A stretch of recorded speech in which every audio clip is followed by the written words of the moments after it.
നമ്മൾ ചിന്തിക്കും, എൻ്റെ ജീവിതം നശിച്ചു പോയല്ലോ, ദൈവം എന്താണ് എന്നെ ഇങ്ങനെ, ദൈവം എന്നെ അനുഗ്രഹിക്കുന്നില്ല, ഇത്രയൊക്കെ പ്രാർത്ഥിച്ചിട്ട് എനിക്ക് ഇതൊക്കെ തന്നെയാണല്ലോ, ബുദ്ധിമുട്ടാണല്ലോ, ഞാൻ ആത്മഹത്യ ചെയ്യാം, എൻ്റെ ജീവിതം അവസാനിപ്പിക്കാം, മറ്റുള്ളവർക്കൊക്കെ കൊടുത്ത് കണ്ടില്ലേ, എനിക്ക് മാത്രം ഇങ്ങനെ അവസ്ഥ. നമ്മൾ കൃപ നിറഞ്ഞവർക്ക് അതിനെ മംഗളവാർത്തയാക്കാൻ പറ്റും. കൃപയുള്ളിലാതെ വരുമ്പോഴാണ് നമുക്ക് നിരാശ വരാ.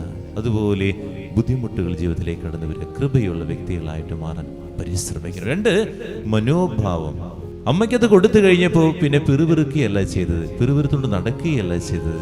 അമ്മ അതിനെ സന്തോഷത്തോടെ സ്വീകരിച്ചു. ഇതെങ്ങനെ സംഭവിക്കുമെന്ന് അമ്മ ചോദിച്ചു കഴിയുമ്പോൾ ദൂത് നല്ലൊരു മറുപടി നൽകി. ഭർത്താവിന് സാധിക്കാത്തത് എന്തെങ്കിലും ഉണ്ടോ എന്ന് ചോദിച്ചു കഴിഞ്ഞപ്പോൾ പിന്നെ ഒരു പിറുപിറുപ്പില്ലേ അമ്മയ്ക്ക്. നല്ല മനോഭാവത്തോടു കൂടി സ്വീകരിക്കുക. നമ്മുടെയൊക്കെ ജീവിതത്തിൽ തന്നെയാണ് മനസ്സിലാക്കേണ്ടത്.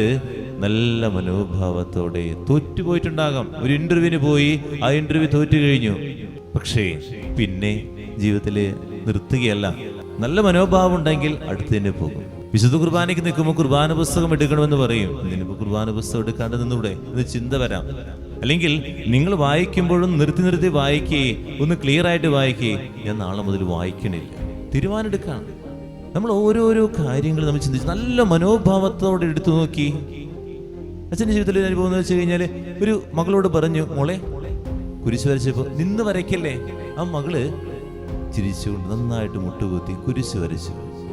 എന്ത് നല്ല മനോഭാവം! ഇങ്ങനെ അത് ഏറ്റെടുക്കാനുള്ളൊരു മനോഭാവം, നമ്മളത് ഏറ്റെടുക്കുന്നത്. അങ്ങനെ ഒരു നല്ല മനോഭാവം ഉണ്ടായിക്കഴിഞ്ഞാണ്ടല്ലോ ജീവിതത്തിൽ എവിടെ പോയാലും വിജയിക്കും. പരിശുദ്ധ അമ്മയ്ക്ക് ആ മനോഭാവം ഉണ്ടായി എന്നുള്ളതാണ്.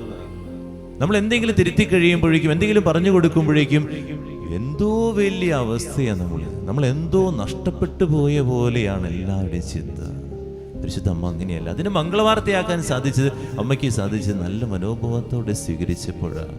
ഈ 2 കാര്യങ്ങളാണ് കൃപയുള്ളവർക്ക് മംഗളവാർത്തയാക്കാൻ പറ്റുള്ളൂ. 2, എന്തെങ്കിലും ജീവിതത്തിൽ വരുമ്പോൾ നല്ല മനോഭാവത്തോടെ ഏറ്റെടുക്കുക.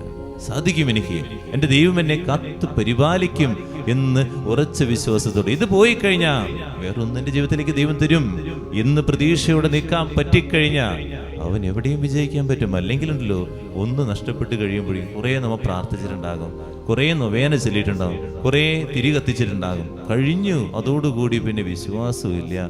അതുപോലെ തന്നെ പിന്നെ നമ്മൾ മുന്നോട്ട് പോവുകയില്ല. കഴിഞ്ഞു.